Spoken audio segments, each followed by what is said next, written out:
Dans la dernière vidéo, on a vu comment se dédoubler en photo.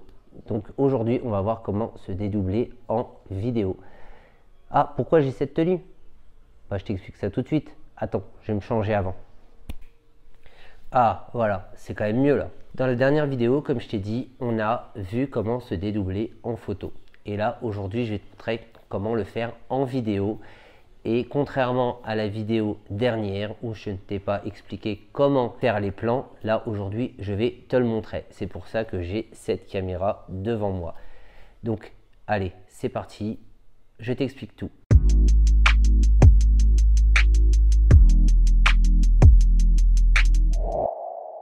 Donc là déjà dans un premier temps, je vais créer un plan où je suis à droite. Et là ensuite, je vais faire un plan où je suis à gauche.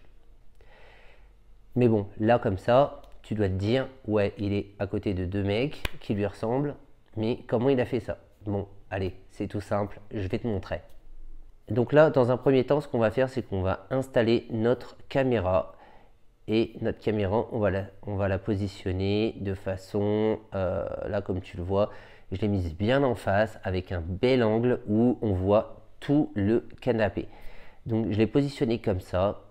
Et ce que j'ai fait, c'est que j'ai commencé à filmer. Et je me suis mis tout à gauche pour commencer et je me suis mis à lire mon livre. Ensuite, là, je vais me mettre tout à droite en train de regarder la télé avec mon petit thé ou mon petit café, ça dépend. Voilà.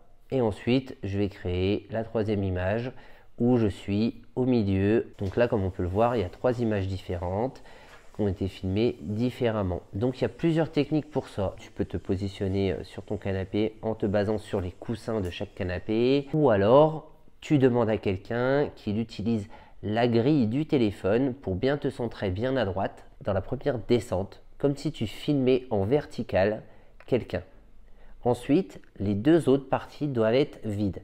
Et ensuite, tu positionnes la personne pareil au milieu et ensuite à droite ou à gauche, peu importe. Voilà, tu as compris déjà comment fonctionne la grille. Tu peux aussi faire des points de repère. Les points de repère, tu peux te les mettre par exemple au sol avec du scotch ou avec ce que tu veux en fait. Voilà, on s'en fout du moment que tu as tes repères qui sont mis. Ensuite, au niveau du montage. Au niveau du montage, ça va être simple. Pour le montage, moi ce que j'ai fait, c'est que je ne me suis pas embêté. Donc là, dans cette vidéo, ce que j'ai fait, c'est que j'ai tout filmé d'une traite avec le téléphone. Ce que j'aurais pu faire, c'est couper en fait entre chaque clip. Donc faire un premier clip, éteindre ma caméra, enfin éteindre mon téléphone, faire un deuxième clip, éteindre mon téléphone et le troisième, l'éteindre. Ça aurait été beaucoup plus simple et aussi chronométrer le temps. C'est pour ça que quand tu fais ce genre de vidéo, ce qui est intéressant, ça aurait été d'être à plusieurs, d'avoir quelqu'un, moi, derrière la caméra pour le faire. Donc, ce que j'ai pas pu faire en fait, parce que j'étais tout seul quand j'ai voulu tourner ce tuto. Là, on se retrouve avec ma vidéo qui est prise en entière. Ce que je vais faire, c'est que je vais découper les trois passages et ensuite je vais les superposer les uns en dessous des autres. Et je vais essayer de venir caler mes vidéos, tu vois, pour qu'ensuite on ait l'impression que vraiment elles commencent au même moment et elles finissent au même moment. Voilà. Donc c'est ça l'intérêt. Et tu vois là cette petite manipulation que je suis en train de faire pour pouvoir les caler. Donc là je suis sur CapCut sur l'ordinateur parce que c'est beaucoup plus facile de monter sur ordinateur que sur téléphone, mais ça c'est un autre débat.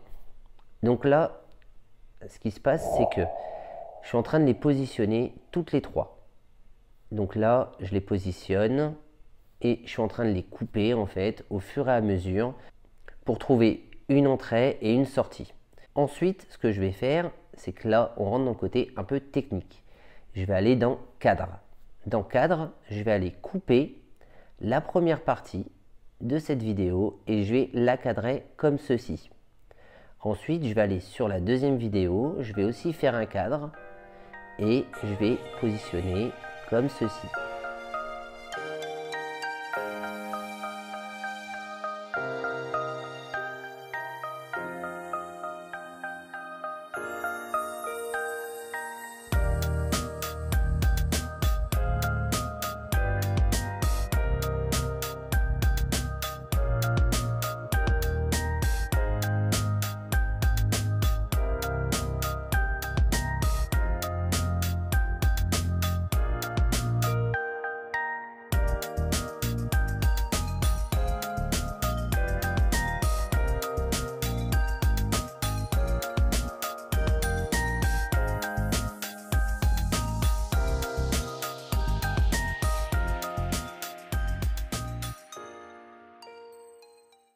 Donc voilà, donc l'idée, tu vois là, quand on regarde le montage final, ça ressemble vraiment à quelque chose.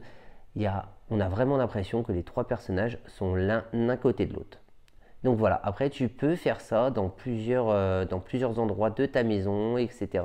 C'est hyper sympa à faire. Le seul truc, tu vois, c'est qu'il faut une caméra fixe pour pouvoir le faire. Donc l'idée, c'est que tu te prends soit un petit trépied comme je suis en train de te montrer, ça coûte pas très cher, c'est sur Amazon. Donc ce trépied-là, je l'ai déjà conseillé à plusieurs personnes, il est hyper pratique, on peut faire pas mal de choses avec, mais je vous en dis pas plus parce que je vous l'ai dit en tuto pour celui-là. Ensuite, j'ai ce trépied-là qui date déjà depuis quelques années, hein. Donc il est hyper pratique, on peut l'accrocher un peu partout. Bon, il a vécu, hein, mais voilà, il est hyper pratique. J'espère que la nouvelle mise en scène et le nouveau montage et le rythme de cette vidéo t'a plu. J'essaye de faire quelque chose de nouveau sur cette chaîne, donc n'hésite pas à me dire si le montage de cette vidéo t'a plu, le rythme, la musique et les effets visuels que j'ai intégrés dessus, ou si tu préfères les anciennes vidéos. Je te laisse me dire en commentaire, comme d'habitude, des idées de tutos ou de problèmes que tu as pour le montage de tes vidéos, ou quand tu filmes tes vidéos, des petits problèmes. J'essaierai de répondre à ça avec mon expérience, ma petite expérience de petit vidéaste. À la prochaine.